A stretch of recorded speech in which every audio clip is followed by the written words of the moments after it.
Well, hello and welcome to part 3 of a 6-part series on using the flipped classroom and problem-based and project-based learning in the classroom. But please remember that you can use Twitter or the back channels created for this workshop. This will allow you to pose questions and discuss topics with anyone watching these videos. We will monitor the back channel and join in these discussions. This presentation will focus on the learning theories that support the flipped classroom method of instruction. These include behaviorism and operant conditioning, the cognitive theory of information processing, and social learning theory. This will be a very brief overview of material you probably already know and just need a reminder of some of the basic principles. For a more thorough presentation of these theories, you can visit my website. I will provide the link at the end of the presentation. The first we're going to discuss is behaviorism and operant conditioning. And one of the basic principles of operant conditioning is that you want to feed what you want to grow and starve what you want to go away. That is, you should positively reinforce the behaviors that you want to continue more frequently and ignore those that you want to see reduced. This is a very important concept because when you first start to flip your classroom, students will need to learn some new skills. You want to focus on only those that are somewhat similar to the desired behaviors and not draw attention to those that are not appropriate for this method. For example, you want learners to actually engage with the learning experience you have assigned for homework and want to reinforce that. However, when learners are first gaining experience with problem or project-based classroom experiences, some students will have a tendency to get a little off task. You simply draw the groups back on task without focusing on their having been off task. A second concept is that you want to break tasks into small pieces that can be mastered quickly. Remember that the initial learning will be done outside of class and you want that experience to be successful. If the learning task includes too many steps, some students get confused, or they may get confused. When you're teaching in a face-to-face situation, you can readily correct any mistakes you make in the complexity of what you're asking students to do. However, when the initial step of understanding new material is done at home, you want to make as few mistakes as possible in the complexity of the material you're having the students work with. This is an important skill that comes with practice. So be prepared to correct mistakes when you first start preparing material that will be done at home. A third concept is that you want to reward effort and progress. Even if the learner is only making little tiny baby steps in the learning process, you want to acknowledge that. This means that you must look carefully at the understandings each learner brings to the classroom. One way to do this is to have an entrance ticket that shows that each learner at least viewed or read the assigned material so that everyone is prepared to take advantage of the classroom learning experience.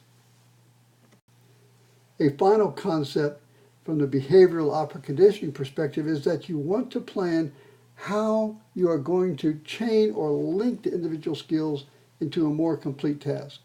You want the learner to be able to put the skills together in a more complex way, so you need to plan carefully for that. For example, you might have a lesson on punctuation. While students may know all the rules, you want them to be able to write a correctly punctuated paragraph. That is what you will work on while learners are with you in the classroom. The next theory of operant conditioning is probably best understood using the concepts and principles of the cognitive approach using Bloom's taxonomy of the cognitive domain. The taxonomy was revised by Anderson and Krathwohl in the early 2001, and the nouns were changed to verb forms. In general, research has demonstrated that the first 4 levels of knowledge, remember, comprehension, understand, application, apply, and analysis, analyze, are an actual taxonomy with each level more difficult than the previous one. However, the last 2 levels, synthesis, create, and evaluation, evaluate, were reversed by Anderson and Krathwohl because Bloom's original framework was not confirmed. For educators, I believe it is more appropriate to think of these as two forms of thinking, creative thinking and critical thinking, that both depend on mastery at the first four levels. There are three major principles that can be derived from the research on using the taxonomy. First, it is important to engage learners in mental processing activities during the learning process. For example, the skills of memory, of creating understanding, of applying information and problem solving, and analytical thought can all be taught directly. Educators should be aware of the mental task as well as the content when engaged in the teaching learning process. There's some controversy about whether creative and critical thinking can be taught explicitly or whether mastery is developed when learners engage in authentic tasks. My own view is that a variety of techniques should be taught for both while learners are engaged in problem or project-based learning activities. Let learners discover for themselves which techniques work best for them by reflecting on their use after the activity is completed.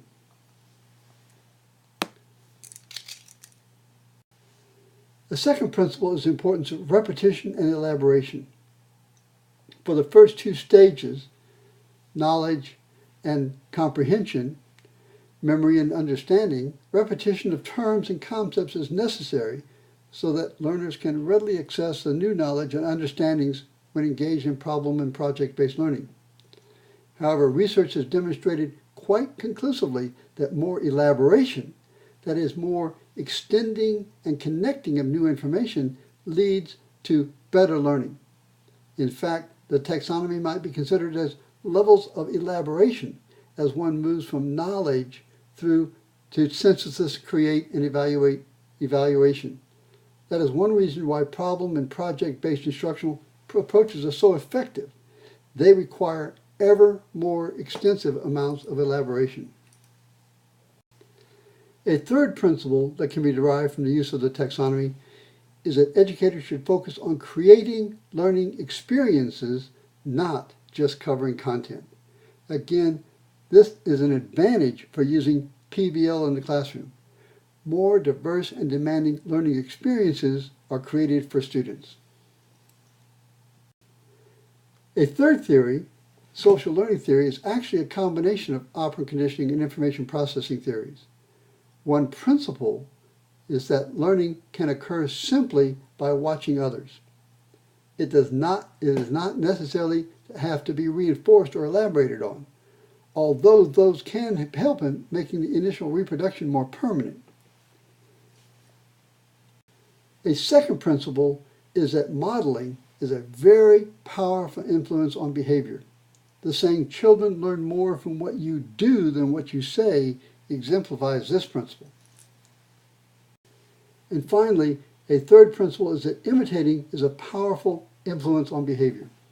When learners see you handle a classroom challenge with an automatic response rather than engaging in problem solving, that is what they will do when confronted with a challenge in their own lives. Likewise, if you want to be effective in project-based learning, your students need to see projects you have completed. That shows them that PBL is an authentic adult approach to facing challenges in their lives. This is the end of part 3. Please continue to part 4 of the workshop. And if you want a more thorough presentation of these learning theories, go to this website and search for the theory of interest.